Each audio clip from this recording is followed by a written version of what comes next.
The clatter of silverware and the dull hum of chatter echoed through the ornate dining room. Crystal glasses shimmered under the chandelier, reflecting a world of privilege I was born into, but never truly belonged in. "Dad, I'm not asking for your blessing," I said calmly, swallowing the lump in my throat. "I'm telling you, I'm with Noah." A sudden silence fell over the long mahogany table like a snapped violin string. My father's eyes froze on me mid-chew. He slowly set down his fork and leaned back in his chair, his expensive suit barely creasing. "Noah," he said, voice coated in disbelief. "The mechanic?" My mother shifted uncomfortably beside him, but said nothing. My brother's girlfriend bit her lip to hide a smirk. Across the table, Aunt Val sipped her wine, clearly bracing for the explosion. "He's not just a mechanic," I replied, keeping my voice firm but respectful.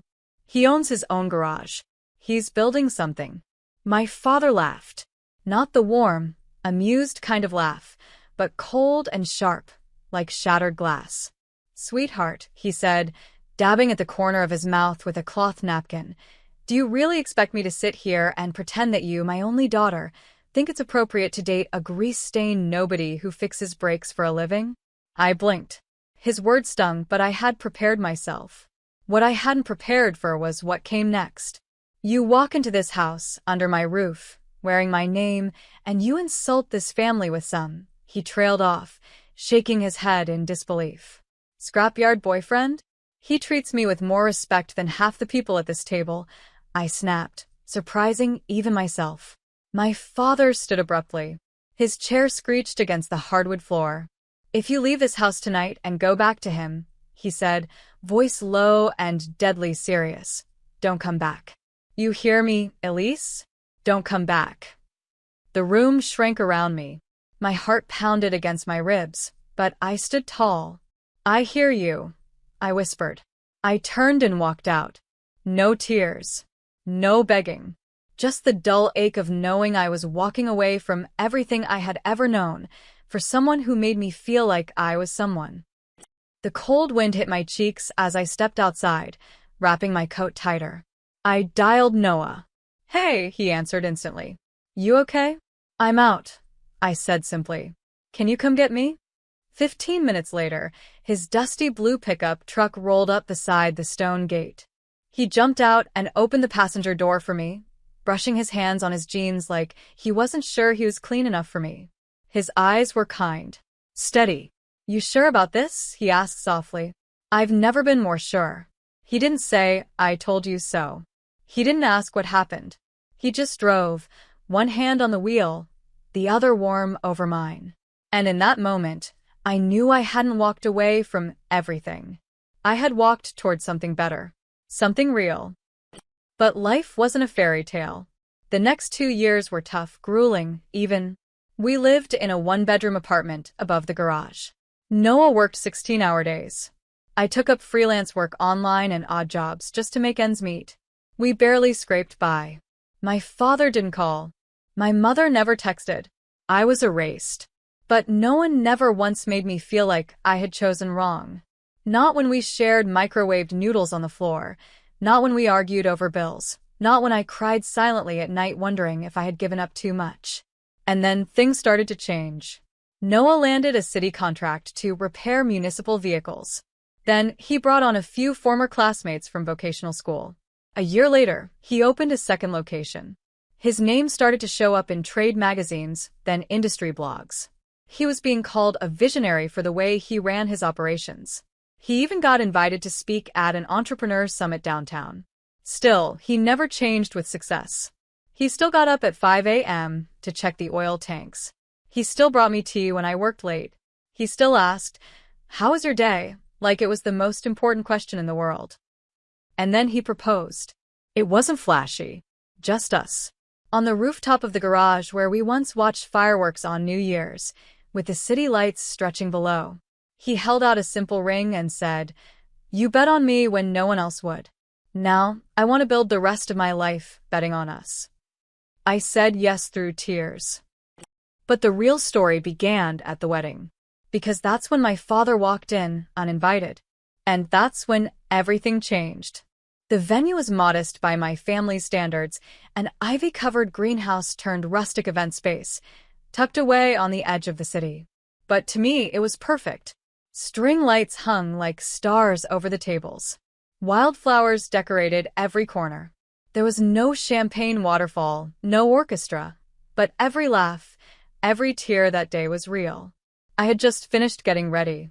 My hair was pinned softly over one shoulder, a simple lace dress hugging my figure. Not designer, but it felt like me. As I glanced at my reflection, a mix of nerves and joy danced in my chest. Knock, knock, came a voice behind me.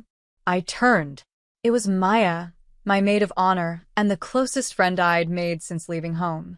"He's already crying," she said with a grin. "And we haven't even started." I laughed through a swell of emotion. "That makes two of us." We made our way to the garden aisle. The music swelled. The guests stood. I took a deep breath. But just as I stepped forward, there was movement at the back. A man entered quietly, like a shadow cutting across the light. I froze for half a second. Maya tensed beside me. It was my father. Wearing a tailored charcoal suit, hair slicked back, expression unreadable. He didn't look angry. He didn't even look smug. He looked guarded. And for the first time in years, I didn't feel small when I looked at him. I looked forward again.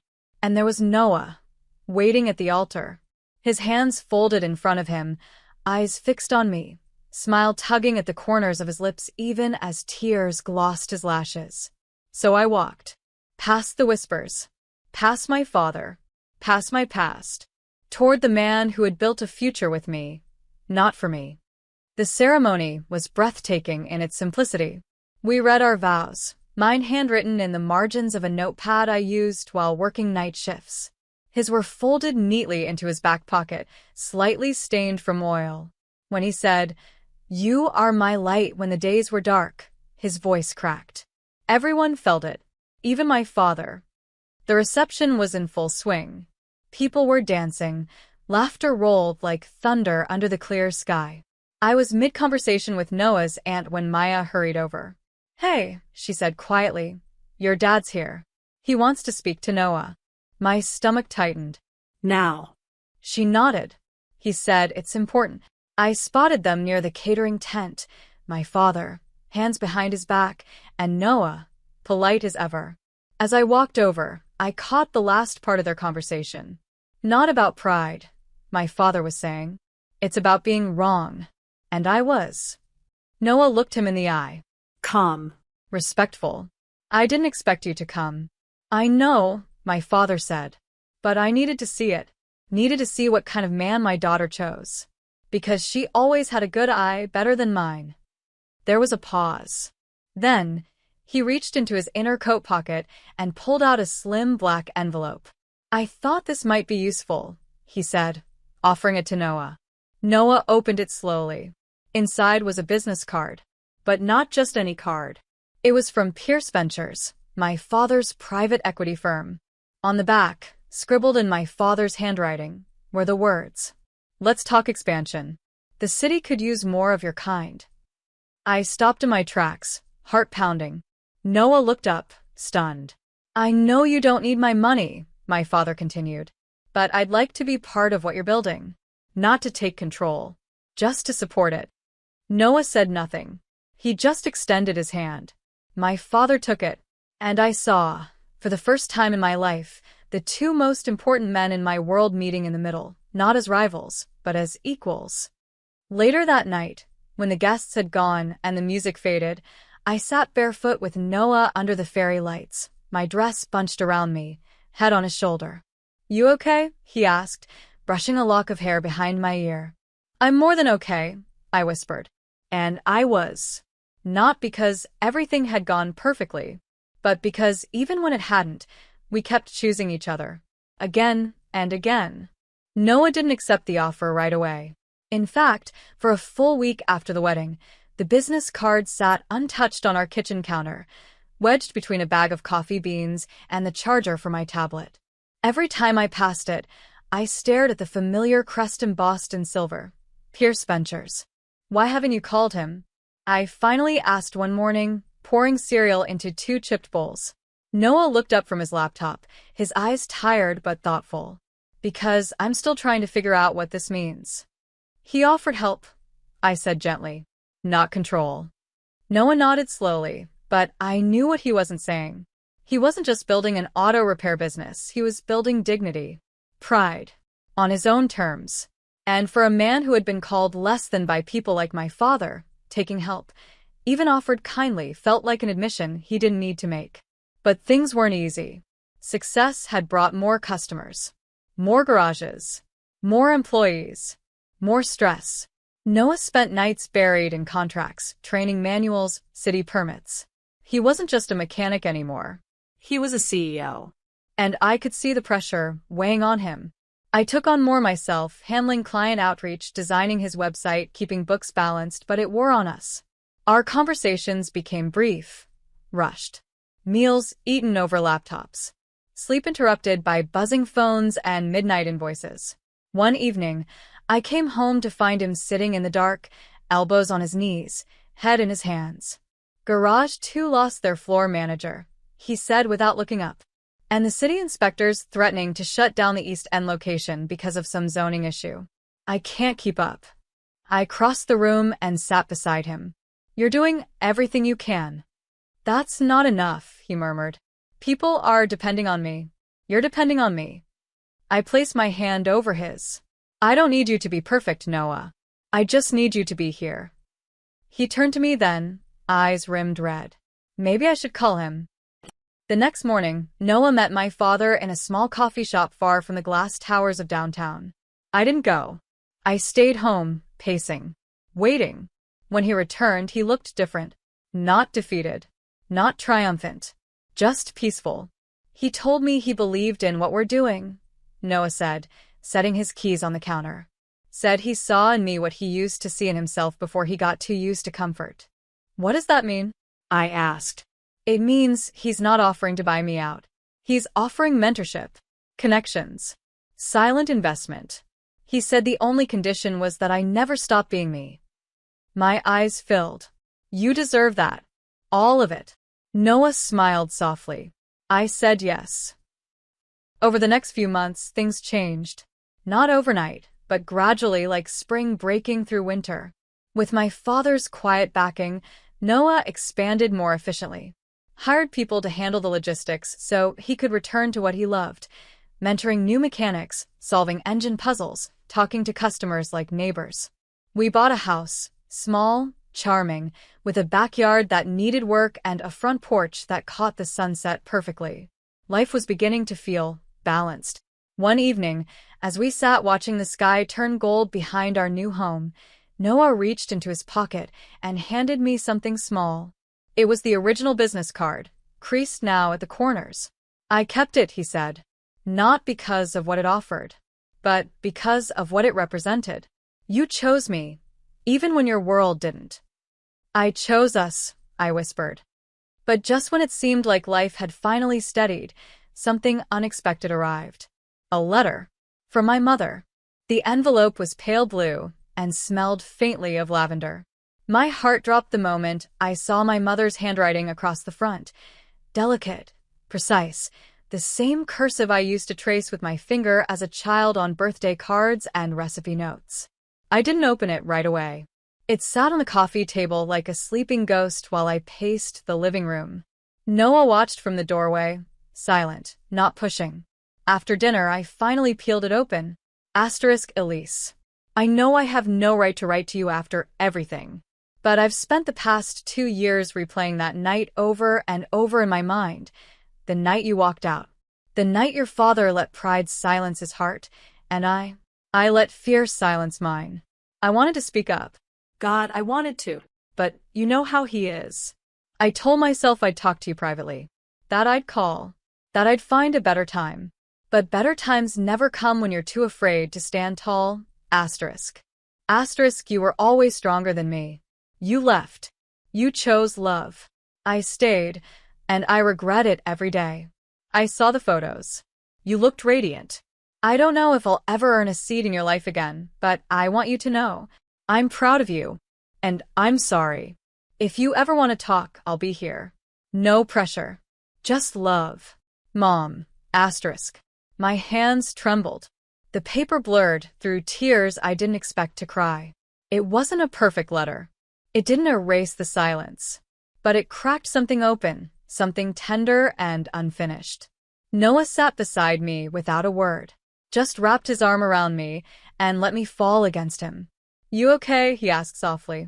I nodded. I just needed to hear it, even if it's late. I didn't reply right away. I needed time. Time to untangle the memories of a mother who stood beside my father too quietly, of soft lullabies and withheld hugs, of a woman torn between loyalty and love. But slowly, cautiously, we started writing. No phone calls yet, just letters. She shared stories from her childhood, and I shared mine with Noah. We built a bridge, plank by plank, through pages. Then one afternoon, my phone buzzed with a new message. A photo. It was my mother, standing at the edge of a garage. Our garage, holding a small bouquet of daisies. Behind her, Noah stood grinning, grease on his cheek, his hand raised like he'd just made a new friend. I stared at the screen. He'd invited her. Without telling me. I wasn't angry. I was stunned. When he got home, I confronted him. You brought her to the shop? She asked if she could see it, he said gently. I told her it wasn't my place. But she wanted to understand the life you built. So, I figured maybe she needed to see it with her own eyes. I didn't respond. Not at first. I just stared at him. This man who had been called unworthy, now holding my family together better than anyone ever had. She cried, he added softly, when she saw your name on the office door. That weekend, I met my mother for coffee. She looked smaller than I remembered. Older. Not in a bad way, just softened, like time had sanded down her edges. We didn't talk about the past. Not immediately. Instead, we talked about Noah, the business, our house, the garden I had planted, and how my tomato plant kept dying. She offered advice like we were old friends. And then, just before we parted, she reached across the table and said, You saved yourself, Elise. But you didn't just walk away, you built something. And I hope someday you can forgive me for not walking beside you. I squeezed her hand. My voice shook, but I said what I knew I was ready to say. I think I already have. That night, I told Noah everything. And we sat under the same porch where we had watched our first sunset months ago. Only now we were different, stronger. Not just survivors, but builders of something good, something lasting. Noah turned to me, eyes twinkling. You know what I realized? He said. What? You didn't just prove them wrong. You taught them something. And you never had to raise your voice to do it. The morning of the community award ceremony dawned cooler than expected for late summer. The air was sharp with the smell of dew and fresh-cut grass, and a light breeze rustled the folded paper programs on the wooden benches set up in the town square.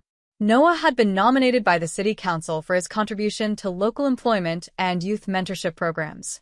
What had started as a single garage had grown into a respected network of auto shops that doubled as learning hubs, offering second chances to young people, some of whom had never been given a first one. But Noah wasn't nervous about the speech or the ceremony. He was nervous about who was coming. Because my father had RSVP'd yes. I spotted him even before Noah did. He walked in quietly alone, hands clasped behind his back. No fanfare.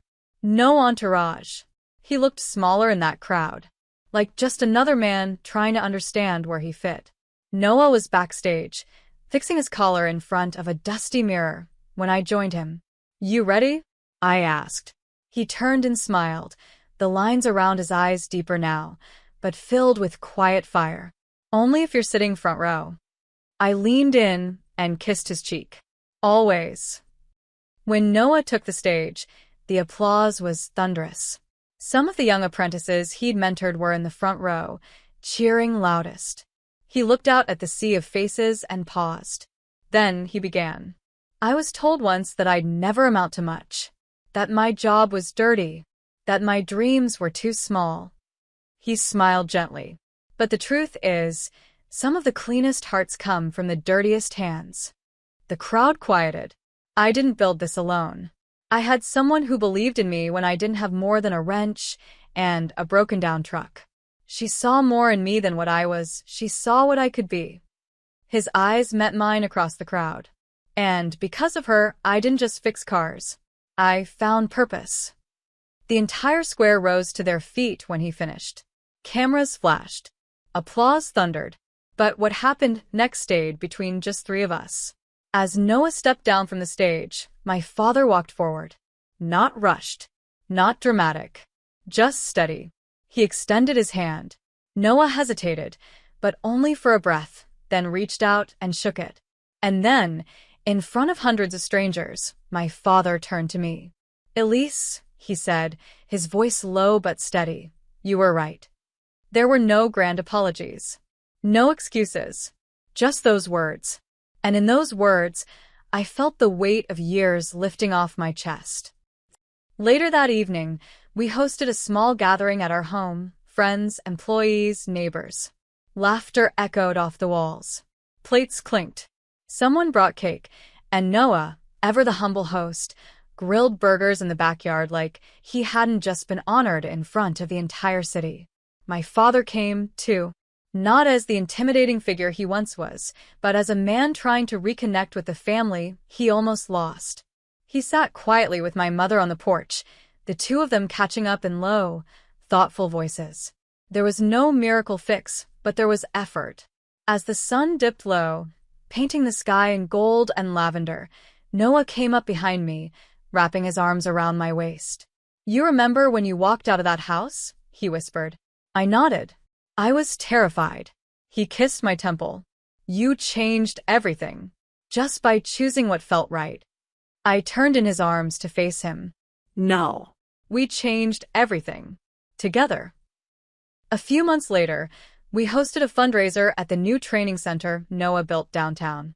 My father donated half the cost anonymously, though word got out. He never asked for credit. He just wanted to help build something lasting. And on a small plaque inside the entrance, beneath the center's name, were the words, "For those told they never would, may they always know they can." People talk about revenge. But what we built wasn't revenge. It was redemption. It was choosing love without bitterness, rising without cruelty, and proving that kindness is never weakness, it's power. And in the end, the real win wasn't proving anyone wrong. It was living right. I was sipping my morning coffee when the text came through. It wasn't from anyone I expected, a random number, but the words hit me like a freight train. That man got what he deserved. His money is ours now. LOL, mom's already filed for divorce. Don't worry, we're set for life. I blinked, rereading it as the blood drained from my face. The man they were mocking? My father. My father, who had raised me single-handedly after my mother passed, who had built a multi-million-dollar business empire from nothing. My father, who now lay in a hospital bed after a massive stroke that had paralyzed the entire left side of his body. And the people laughing at his condition? His second wife, Clara, and her snake of a daughter, Madison. Couldn't believe it. My hands trembled as I set the phone down, my heart racing. Clara had always been manipulative, sure, but this? Stealing my father's money and celebrating his downfall while he was vulnerable? Filing for divorce while he couldn't even sign his own name? Anger boiled inside me like I'd never felt before. I wasn't going to let this slide. My father had been too kind, too trusting, and look where it got him. But me? I wasn't going to let them destroy him. Not without a fight. By the time I arrived at my father's sprawling estate, I'd already started digging. Clara had access to all his accounts, but I had something she didn't. A lifetime of trust with my dad. I'd been his confidant, his partner in crime, the one he leaned on for advice. And now, I was going to use that trust to dismantle every lie she'd built. The house was eerily quiet when I stepped inside. Usually, Clara would be draped across the couch, sipping wine and pretending to care about Dad's business. But today it was empty, too empty. My gut told me she was up to something, and I wasn't wrong. I found her in the study, her back to me as she rifled through drawers. She didn't hear me approach, too busy muttering to herself about hidden accounts and payouts. Looking for something? I asked, my voice icy. She spun around, her face paling when she saw me. Oh, darling, you scared me. She recovered quickly, plastering on that fake smile I'd grown to hate. I was just organizing your father's files. With everything going on, it's been so overwhelming. Sure you were. I crossed my arms, not bothering to hide my suspicion. Funny, I didn't think organizing required withdrawing millions from his accounts. Her smile faltered. I don't know what you're talking about. I stepped closer, my voice low. I've seen the transactions, Clara. And I've seen the text Madison sent. Do you really think you can just steal everything and walk away? Her eyes narrowed, and for the first time, I saw the venom beneath her polished exterior. You have no idea what you're getting into. Sweetheart, she hissed. This isn't your fight. Oh, it's my fight now, I shot back. And trust me, you won't win. The next morning, I called my father's lawyer, a no-nonsense woman named Angela who had been with him for years. If anyone could help me untangle the mess Clara was creating, it was her. I knew she was trouble, Angela said after I explained everything. But this is beyond anything I expected. Your father trusted her with too much. Can we stop her? I asked, desperation creeping into my voice. Angela sighed. It won't be easy. She's already moved a significant amount of money, and proving coercion or fraud will take time. But if we can show that your father was incapacitated when she made these transfers, we might have a case. What do you need from me? Everything, she said firmly. Bank statements, text messages, any proof you can find that ties her to this. And you'll need to get your father's power of attorney transferred to you. Without it, we're stuck. The thought of confronting Clara again made my stomach churn. But I didn't have a choice. My father's legacy and his dignity depended on it. That evening, I confronted Clara again, this time armed with Angela's advice. She was sitting at the dining table, sipping wine and scrolling through her phone like she didn't have a care in the world. Enjoying yourself? I asked, my voice dripping with sarcasm. She looked up, feigning surprise. Oh, you're still here? I thought you'd gone back to your little apartment. I ignored the jab. We need to talk about Dad's accounts. Her expression hardened. What about them? You're done accessing them. As of now, I'm filing for power of attorney. You can't touch another dime. Her laugh was cold and sharp. Oh, sweetheart, do you really think you can outsmart me? Your father gave me access for a reason. You're just a child playing dress up. Her words stung, but I didn't let it show. We'll see about that, I said, turning on my heel and leaving her fuming. Later that night, I sat in my childhood bedroom, poring over the files I'd taken from my dad's office. It didn't take long to find something shocking. Clara had been funneling money into offshore accounts for months, maybe years. It wasn't just theft. It was premeditated, calculated, and ruthless. And if she thought she could get away with it, she was dead wrong. Armed with the discovery of Clara's offshore accounts, I knew I needed more evidence. Something undeniable that would expose her for what she truly was. But I also knew she wouldn't give me another chance to snoop around. From now on, she'd be watching me like a hawk. That's when I decided to play her game. I called Madison.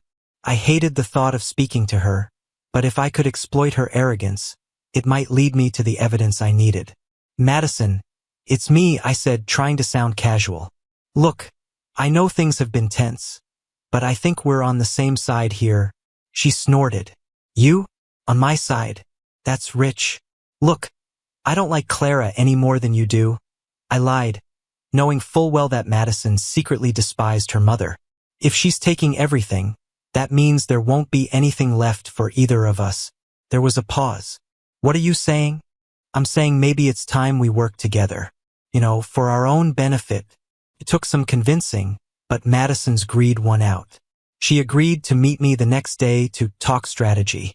Little did she know, she was about to hand me everything I needed. The next morning, I met Madison at a cafe in town. She showed up in her usual designer clothes, oozing smugness. She thought she had me wrapped around her finger. That was her first mistake. "So, what's your big plan?" she asked, sipping her overpriced latte. "I need to know what Clara's been up to," I said, leaning in conspiratorially. "If she's hiding money, we should know about it. That way, we can make sure we get our fair share." Madison's eyes lit up. "She's been moving millions to some offshore accounts. She even showed me the paperwork. Mom says it's all legit, but I'm not so sure. Do you have any of that paperwork?" I asked, trying to sound casual. She hesitated, but her greed outweighed her caution. "I might." "Why?" "Because if it's not legit, we can use it against her. Think about it, no Clara, just us. We could control everything." Madison grinned, clearly loving the idea. "I'll get it for you. But you better not screw me over." "Oh, don't worry," I said, hiding my smirk. "This will be worth it." That evening, Madison sent me photos of the documents Clara had shown her. It was all there. Account numbers, transfer dates, even handwritten notes from Clara detailing how to cover her tracks. I forwarded everything to Angela, who called me immediately. "This is gold," she said, her voice tinged with excitement. "With this, we can prove that Clara's actions were premeditated. It'll hold up in court." "What about Madison? She knows too much." Angela paused. "We'll deal with her if we have to. But for now, focus on Clara. She's the real threat." I didn't expect Clara to go quietly, and I was right. The next morning, I found her in the kitchen, packing bags. "Going somewhere?" I asked, leaning against the doorway. She glared at me. "Not that it's any of your business, but yes. I've decided to take a little trip. I need some time to clear my head." "Funny timing," I said, my voice dripping with sarcasm. "Right after you've drained Dad's accounts?" Her face twisted into a sneer. "You have no idea what you're talking about." "Don't I?" I shot back. "You think I don't know about the offshore accounts?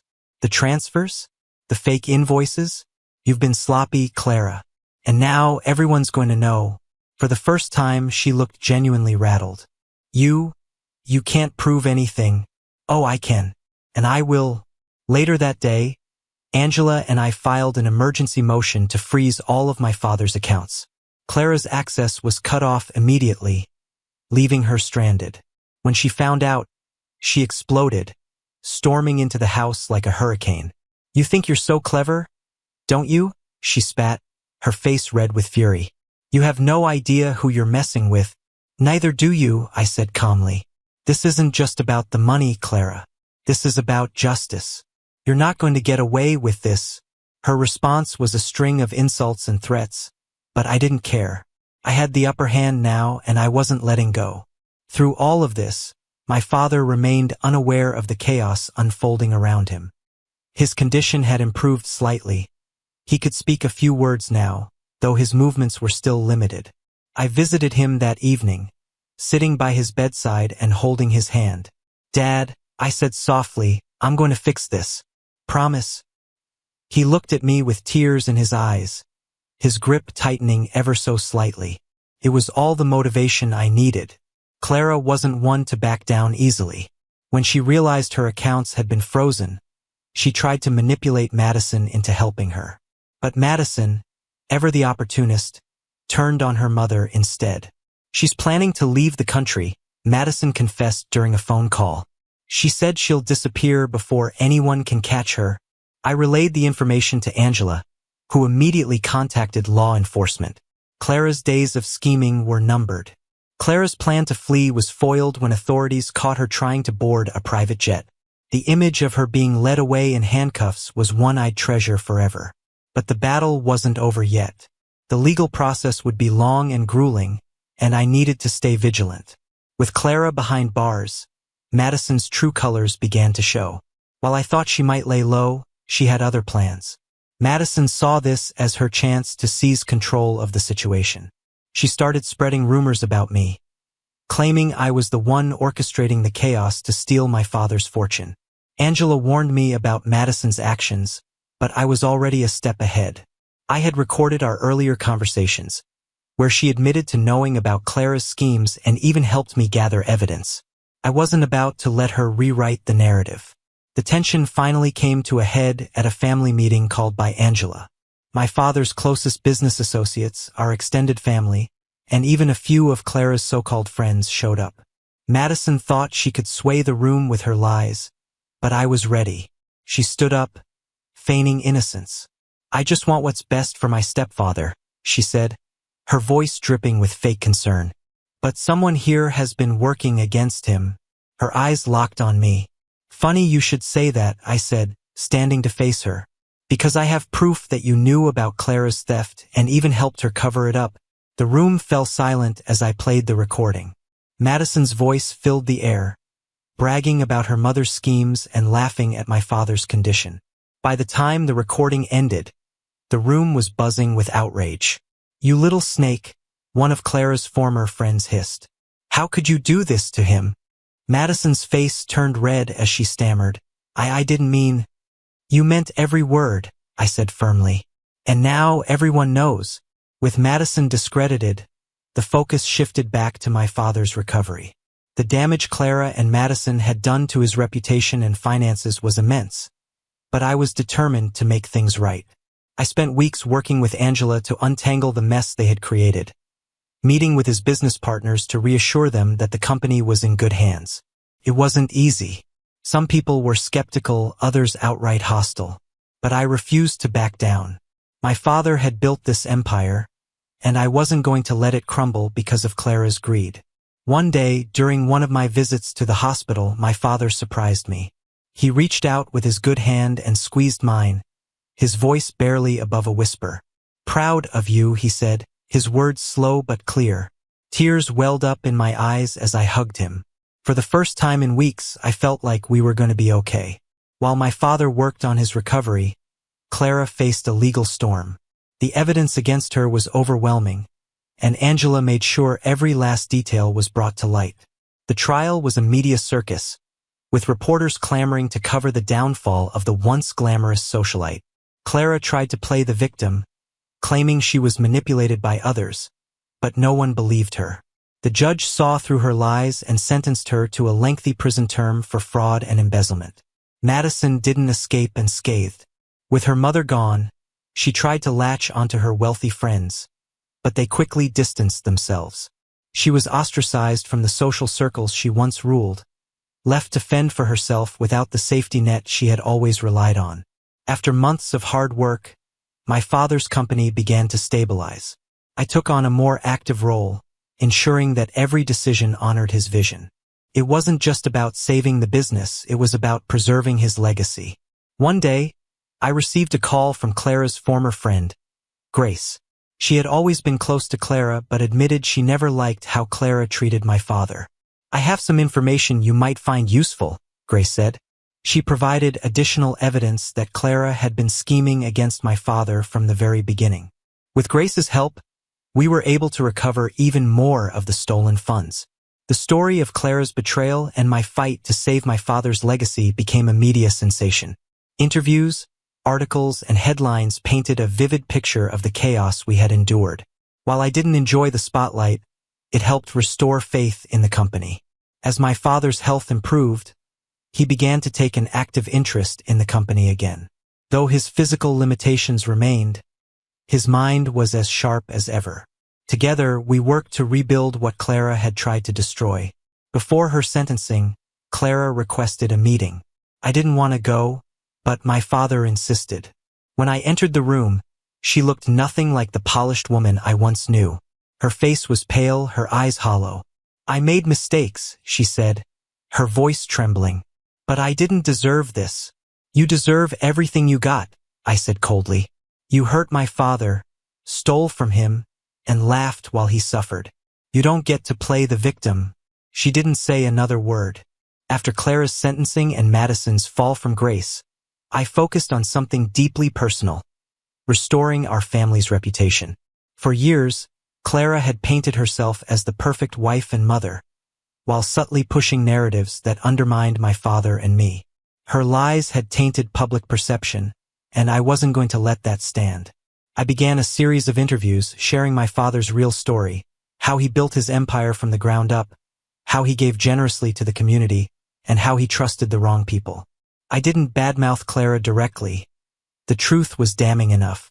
The interviews were a resounding success. People began to see my father for the man he truly was, and the outpouring of support was overwhelming. Letters from old friends, employees, and even strangers flooded in, thanking him for his kindness and resilience.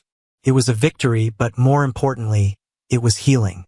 Just when I thought Madison was out of our lives for good, she made one last desperate move. One morning, I received an email from her, an apology, or at least her version of one. "I was wrong," she wrote. "I know I hurt you and your father, but I was under my mom's influence. Please give me a chance to make things right." At first, I wanted to delete the email and forget she ever existed, but something about her tone felt off. It wasn't just an apology. It was a ploy. I forwarded the email to Angela, who confirmed my suspicions. "She's fishing for something," Angela said, "probably hoping to gain leverage or sympathy. Don't engage." And I didn't. Madison faded further into obscurity, her attempts to claw her way back into our lives failing miserably. As my father's health improved, we had more time to talk. Real conversations, not just about business but about life. One evening, as we sat in his study, he looked at me with a seriousness I hadn't seen in years. "You saved me," he said, his voice steady but emotional. "I don't know how I'll ever repay you." "You don't have to," I replied. "You've done so much for me already. This was my turn to protect you." He smiled, a hint of pride in his eyes. "You've grown into someone your mother would be proud of. I see her strength in you." His words stayed with me. They were a reminder of why I fought so hard. Not just for him, but for the legacy my mother and father had built together. News of Clara's decline reached us through mutual acquaintances. She had adjusted poorly to prison life, her health deteriorating rapidly. Though she had been the architect of her own downfall, there was a part of me that felt a flicker of pity. "Should we visit her?" my father asked one day, surprising me. "Why would you want to do that?" I asked, genuinely baffled. "Closure," he said simply. "For both of us." Reluctantly, I agreed. The visit was short and awkward. Clara looked like a shadow of her former self, her sharp edges dulled by regret and confinement. She tried to apologize, but my father stopped her. "I don't want your apologies," he said firmly. "I just hope you find peace, for your sake." It was a moment of grace that I didn't think Clara deserved, but it was my father's choice. As we left, I felt a strange sense of finality. Clara's chapter in our lives was truly over. With the chaos behind us, I turned my attention to the future. My father's company had stabilized, but I wanted to take it further. I proposed a new initiative, a foundation in my father's name to support young entrepreneurs from underprivileged backgrounds. "It's what you would have wanted when you started," I told him. "A chance for others to build something great." He nodded, his eyes shining with pride. "Let's do it." The foundation was a huge success, garnering support from investors and partners who admired my father's story. It became a cornerstone of his legacy, proving that even in the face of betrayal, we could create something meaningful. Years later, as I stood on the stage of a packed auditorium, accepting an award on behalf of the foundation, I thought about everything we had been through. Clara's betrayal, Madison's scheming, the sleepless nights fighting to save my father's legacy. It all felt like a distant memory. My father sat in the front row, smiling proudly despite the wheelchair he still needed. He had come so far, and so had I. "None of this would have been possible without him," I said, gesturing toward my father. "He taught me the value of resilience, hard work, and integrity. This foundation is for him and everyone like him who dares to dream." The crowd erupted into applause, but all I could focus on was my father's smile. We had faced the darkness and come out stronger. Clara and Madison had tried to destroy us, but in the end, they only made us more determined to rise above. This wasn't just the end of a chapter. It was the beginning of a new story, one filled with hope, love, and a legacy that would endure long after we were gone. The living room buzzed with the usual forced laughter and chatter of my relatives, but my heart pounded in my chest. My father's voice cut through the noise like a whip. "Sophia, stand up," he barked. All eyes turned to me. My face burned as I reluctantly stood, unsure of what I'd done this time. My parents never needed much of an excuse to make me their scapegoat. My harmless prank, announcing a fake inheritance check at dinner, was the perfect trigger.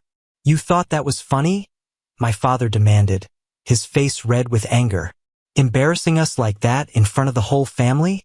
It was just a joke, I stammered, my voice trembling. I didn't mean. You didn't mean? My mother's voice was sharp, cutting through me like a blade. Do you think this family is a joke, Sophia? Before I could respond, my father grabbed a length of cord from the corner. My stomach dropped as he stormed toward me. Sit down, he yelled, pointing at a chair in the middle of the room. Humiliated, I sank into the chair as he tied my wrists tightly. The rope bit into my skin, and I fought back tears. Laughter and murmurs rippled through the crowd of relatives. My younger brother, Liam, leaned against the wall, his arms crossed and a smirk on his face. This, my father announced, gesturing toward me, is what happens when you disrespect this family. The humiliation was unbearable. I bit my lip, refusing to cry in front of them. My parents' voices blurred into background noise as they continued to berate me. I wished the ground would swallow me whole. Then the door slammed open. The sharp sound silenced the room. Standing in the doorway was a man I hadn't seen in years, my Uncle Richard. Dressed in a tailored suit, he looked like he didn't belong in the chaos of this house. His piercing gaze swept over the scene, lingering on me and the ropes around my wrists. What the hell is going on here? He demanded, his voice low and dangerous. My father straightened, his bravado faltering for the first time. Richard, this doesn't concern you. Richard stepped into the room, his presence commanding. It does now. The tension in the room was suffocating as Richard strode toward me. He crouched in front of me, his expression softening. Are you okay, Sophia? I nodded, though my throat was tight with unshed tears. Richard stood, turning to face my parents. Untie her, he said, his voice cold and unyielding. This is discipline, my mother argued. She needs to learn. Discipline? Richard's voice rose slightly, his anger barely contained. This isn't discipline. It's cruelty. My father hesitated, but Richard's glare left no room for argument. Grumbling under his breath, he loosened the ropes around my wrists. My arms fell free, and I rubbed at the red marks left behind. Richard turned to me. Go pack your things. What? My mother's voice rose in disbelief. You can't just take her. Oh, I can, Richard said, his tone icy. And I will. You've proven you don't deserve her. You don't understand, my father started. But Richard cut him off. No, Peter. I understand perfectly. I've watched you and Amanda tear her down for years. That ends today. My parents exchanged a panicked look. They knew they couldn't challenge Richard. His wealth and influence far outweighed theirs, and they relied on him too much to risk alienating him completely. This is a mistake, my mother hissed, her face twisted with anger. The only mistake, Richard said, his voice calm but firm, is the way you've treated your daughter. He turned back to me, his expression softening again. You're coming with me. You don't belong here. I followed Richard out of the house, my steps hesitant at first, then quicker as the weight of the room behind me lifted. The cold night air hit my face like a breath of freedom. His sleek black car waited in the driveway, its headlights cutting through the darkness. As we reached the car, Richard opened the passenger door for me. Get in, he said, his tone firm but kind. I slid into the seat, my heart pounding in my chest. Behind us, my parents stood on the porch, my mother's face twisted in fury while my father looked stunned. His usual bravado stripped away. Liam peeked out from behind them, his smirk gone, replaced by something that almost looked like regret. Richard climbed into the driver's seat and started the engine. The roar of the car drowned out the murmurs from the porch as we pulled away. I glanced back once, just once, to see my mother's silhouette shrinking into the distance. And then they were gone. You don't need to look back anymore, Richard said, his voice steady. You're free now. Richard's estate was like stepping into a different reality. The house stood tall and majestic, surrounded by manicured gardens that seemed to stretch endlessly. The sleek architecture gleamed in the moonlight, and the warm glow from the windows made the mansion feel alive. "This is your home now," Richard said as he unlocked the front door and led me inside. The interior was even more breathtaking. High ceilings, polished floors, and walls lined with bookshelves and art. Yet, for all its grandeur, the house didn't feel cold or imposing. It felt safe. "Come on," Richard said, gesturing for me to follow him up the staircase. He showed me to a spacious guest room with a soft bed, a desk by the window, and a view of the sprawling gardens below. "Take your time settling in," he said. "We'll talk in the morning." As he left, I sat on the edge of the bed, overwhelmed. The events of the night replayed in my mind. The humiliation, the anger, and then Richard stepping in like a shield I never knew I had. For the first time in years, I felt a flicker of hope. The morning sun poured through the windows, bathing the room in golden light. For a moment, I forgot where I was. Then the memories of the previous night came rushing back. I found Richard in the dining room, seated at a long table set with breakfast. He glanced up as I entered, a warm smile spreading across his face. "Good morning," he said. "Did you sleep well?" I nodded, though my sleep had been restless. "Thank you for everything." He waved a hand dismissively. "You don't have to thank me, Sophia. What they did to you was wrong. It's my job to make sure you're safe now." As we ate, Richard began to ask me questions. Gentle, probing questions about my interests, my dreams, the things I'd never had the chance to explore. For the first time, someone wanted to know who I was, not who they wanted me to be. "What do you love?" he asked. I hesitated, the question catching me off guard. I used to love writing, I admitted. When I was younger, I'd write stories all the time. But my parents said it was a waste of time. Richard's expression darkened, but his voice remained calm. They were wrong. If writing makes you happy, you should do it. A few days later, Richard sat me down in his study. "I've been thinking," he said. "You've been through a lot, Sophia. More than anyone should have to. I want you to consider therapy." Therapy. The word felt foreign, almost taboo. My parents had always dismissed mental health as an indulgence for the weak. But Richard's tone wasn't dismissive. It was caring, encouraging. "I know it's a lot to think about," he continued, "but it could help. You don't have to carry this alone." I hesitated, but something in his voice reassured me. "Okay," I said finally. "I'll try." Richard arranged for me to see Dr. Elena Carter, a therapist he trusted. Her office was cozy and inviting, a stark contrast to the sterile, intimidating spaces I'd imagined therapy to be. During our first session, she let me talk at my own pace, her gentle demeanor putting me at ease. "I've always felt like I wasn't enough," I admitted, my voice barely above a whisper. "No matter what I did, it was never good enough for them." Dr. Carter nodded, her expression kind but serious. "That's a heavy burden to carry. But it's not yours to bear, Sophia. Their treatment of you says more about them than it does about you." Her words lingered with me long after the session ended, planting the first seeds of healing.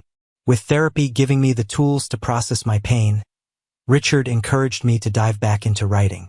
He set up a small writing nook in my room, complete with a new laptop and shelves stocked with books on storytelling and creativity. "Consider this your space," he said. "No pressure. Just write what feels right." At first, the words came slowly. I hadn't written in years, and the blank page felt intimidating. But as I let myself sink into the process, something shifted. Writing became a refuge, a way to process my emotions and reclaim my voice. One evening, I showed Richard a short story I'd written, a tale of a girl who escaped a tower and found her freedom in the wilderness. He read it carefully, then looked up at me, his eyes shining with pride.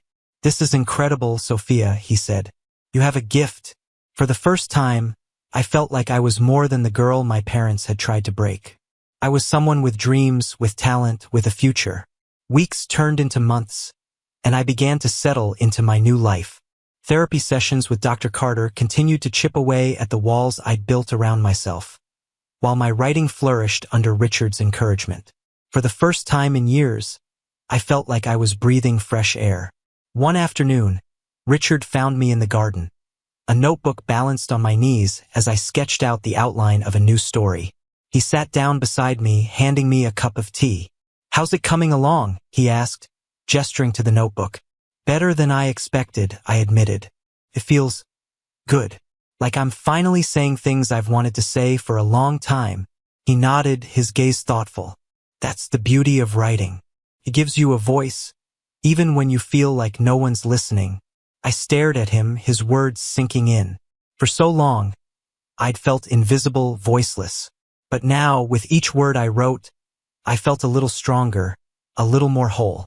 One morning, as I sat at the dining room table reviewing a draft of my latest story, Richard handed me an envelope.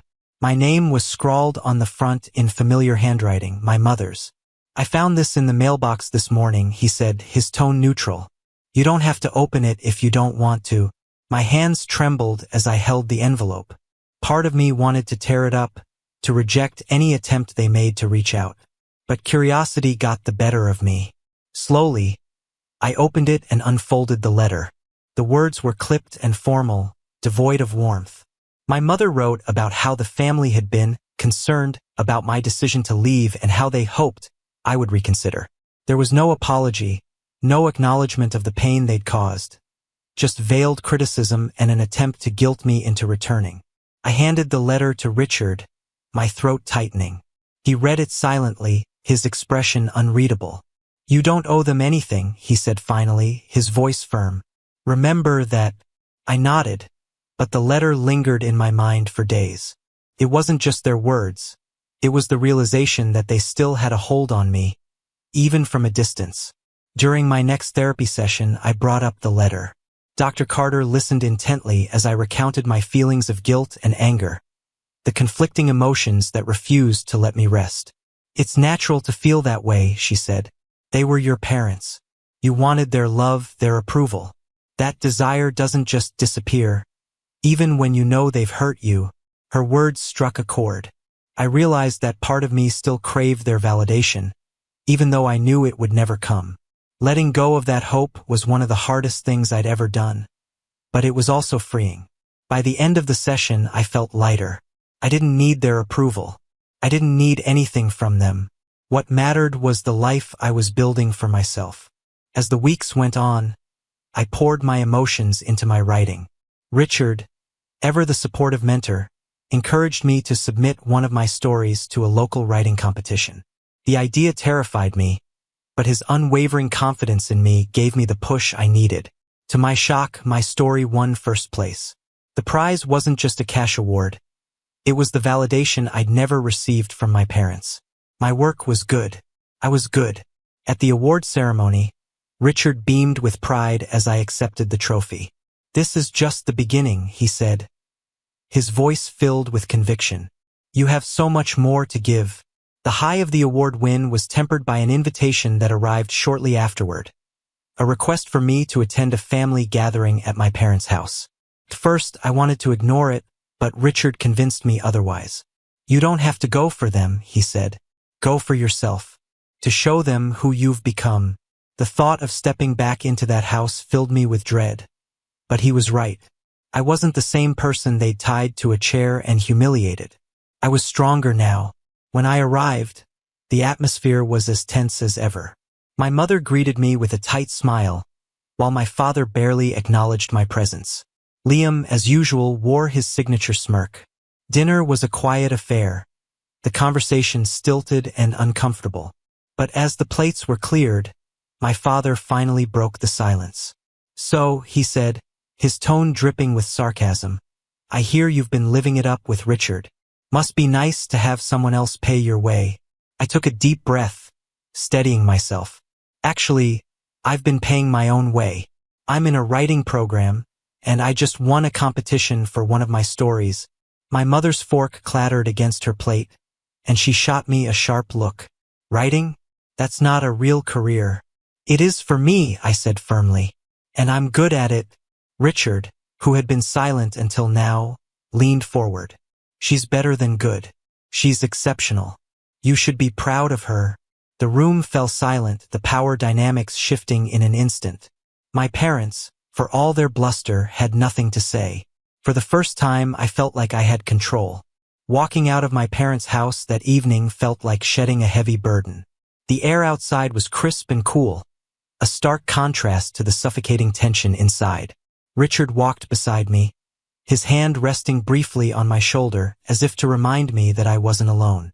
"You handled that well," he said as we got into the car. "Thanks," I replied, my voice quieter than I expected. The truth was, I wasn't sure how I felt. Confronting them had been empowering, but it also left a hollow ache in my chest, a reminder of what could never be. "They didn't win," Richard added as he started the engine. "Remember that." I nodded, watching the house grow smaller in the rearview mirror. For the first time, I felt like I could truly leave them behind. The confrontation with my parents ignited a fire in me. For years, I'd let their voices drown out my own, but now I was determined to speak louder than ever. I poured myself into my writing, using the pain and triumph of my journey as inspiration. Richard noticed my growing focus and suggested I try something bigger, a novel. "It's time, Sophia," he said one evening as we sat in his library. "You've proven you can tell a story. Now tell your story." The idea terrified me. A novel felt monumental, almost impossible. But Richard's confidence in me was infectious, and soon I found myself sketching out ideas. The story would be deeply personal, a fictionalized account of my escape from the chains of my family and the rediscovery of my identity. Writing the novel was both exhilarating and exhausting. I spent hours at my desk, weaving together fragments of memories and emotions into a cohesive narrative. Some days the words flowed easily. Other days, I stared at the blank screen, paralyzed by self-doubt. Richard became my greatest cheerleader. He checked in on me regularly, offering encouragement and feedback when I felt stuck. "Remember why you're doing this," he said one evening. "This is your story. No one else can tell it." Those words carried me through the toughest moments, and after months of hard work, I finally completed the first draft. It wasn't perfect, but it was mine. Richard's influence extended beyond emotional support. Using his connections, he introduced me to a literary agent who agreed to review my manuscript. The agent's feedback was constructive but firm. The story was powerful, but it needed refining. I dove into revisions with renewed energy, determined to make the story as strong as it could be. Each change felt like chiseling away at a rough stone, revealing the beauty underneath. As I worked on the novel, I found myself processing more of my past. One afternoon during therapy, I shared a pivotal moment from my childhood, a time when I had tried to stand up for myself, only to be shut down by my parents. "They made me feel like I was wrong for even trying," I said, my voice cracking. Dr. Carter nodded thoughtfully. "And yet, you're here now. You tried then, and you're trying now. That resilience is what brought you to this point." Her words resonated deeply. I wasn't just writing a story. I was reclaiming my voice, my agency, my life. After months of revisions, I submitted the final manuscript to my agent. The waiting period was agonizing, but Richard reminded me to trust the process. "You've already done the hardest part," he said. "Now let it find its place." When the call finally came, I could hardly believe it. A major publisher wanted to pick up my novel. I felt a surge of emotions, joy, disbelief, and a quiet sense of triumph. My story was going to be out in the world, where it could inspire others who had felt silenced. The day the contract was signed was surreal. Richard was there with me, his pride evident in the way he smiled and clapped me on the back. "This is only the beginning," he said. The publisher scheduled a release date, and the promotional process began. Interviews, photo shoots, and marketing meetings filled my days, but none of it felt overwhelming. I was telling my story, and that made it all worthwhile. News of my book's release reached my parents quickly. One evening, Richard handed me another letter. This time it was from my father. The letter was surprisingly brief. He congratulated me on my success but couched it in backhanded compliments, calling my work unexpected and lucky. It was exactly the kind of response I had anticipated, dismissive and condescending. I didn't respond. I didn't need to. Their opinions no longer had power over me. The night of the book launch was a whirlwind. Friends, industry professionals, and even fans of my work packed the venue. Richard stood by my side the entire time, his support unwavering. During my speech, I felt a wave of emotion as I addressed the crowd. This book is a testament to the power of resilience, I said, to finding your voice even when others try to silence you, and to the people who believe in you when you can't believe in yourself. As the book hit shelves, the response was overwhelming. Readers reached out to share how the story had touched them, how they saw pieces of themselves in my journey. Each message felt like a victory, not just for me, but for everyone who had ever felt unseen. As my book climbed the bestseller lists, I found myself thrust into a spotlight I never expected. Media outlets requested interviews, and invitations to speak at events poured in. At first, the attention was overwhelming, but Richard helped me navigate it with his characteristic calm. "You're here because you earned it," he reminded me one evening before a live interview. "Don't let anyone make you feel otherwise." Those words became my anchor as I faced the questions about my upbringing, my journey, and the message behind my book. I was honest, though I chose my words carefully, never naming my parents directly. It wasn't about exposing them, it was about telling my story. The more I spoke, the more I felt my confidence grow. I wasn't just sharing my experiences. I was reclaiming them, shaping them into something meaningful. One evening, as I prepared for a book signing event, my phone buzzed with an unfamiliar number. Hesitantly, I answered. "Sophia?" The voice on the other end was hesitant, uncertain. It was Liam. "What do you want?" I asked, my tone sharper than I intended. I've been reading your book," he said. I didn't see things the way you did." His words took me off guard. For years, Liam had been my parents' golden child, complicit in their favoritism. Hearing him acknowledge my pain felt surreal. "I'm not looking for an apology," I said. "If that's what this is about." "It's not," he replied quickly. I wanted to say that I'm sorry for how I treated you, for not standing up for you when I should have." The sincerity in his voice was undeniable, and for the first time, I felt a sliver of understanding between us. "Thank you," I said softly. "That means more than you know." Liam's apology marked the beginning of a tentative relationship between us. He admitted that living up to our parents' expectations had been suffocating in its own way. "I didn't realize how much of myself I was losing," he said during one of our conversations. His words resonated with me, and I found myself forgiving him, not just for his complicity, but for his own struggles. We weren't the same people we had been under our parents' roof, and that realization gave us a chance to start anew. Months later, another letter arrived from my parents. This one was different. It wasn't filled with backhanded compliments or veiled criticisms. It was a rare acknowledgement of their actions, written in shaky, uncertain handwriting. "We didn't realize how much we hurt you," my mother wrote. "We thought we were doing what was best. But now we see how wrong we were." The letter stirred a complex mix of emotions: anger, sadness, and a faint glimmer of hope. It wasn't a perfect apology, but it was something. When I showed the letter to Richard, he studied it for a long moment before speaking. "It's up to you whether you respond," he said. "But remember, forgiveness doesn't mean forgetting. It means freeing yourself from their power." I chose not to respond. Not because I hated them, but because I didn't need anything more from them. Their acknowledgement, however imperfect, was enough. I had moved on, and I wasn't going back. In therapy, Dr. Carter helped me unpack the letter and the emotions it stirred. "Closure isn't something they can give you," she said. "It's something you give yourself." Her words stayed with me, and over time, I felt the weight of my past lift. I wasn't defined by my parents' treatment of me. I was defined by the life I had built in spite of it.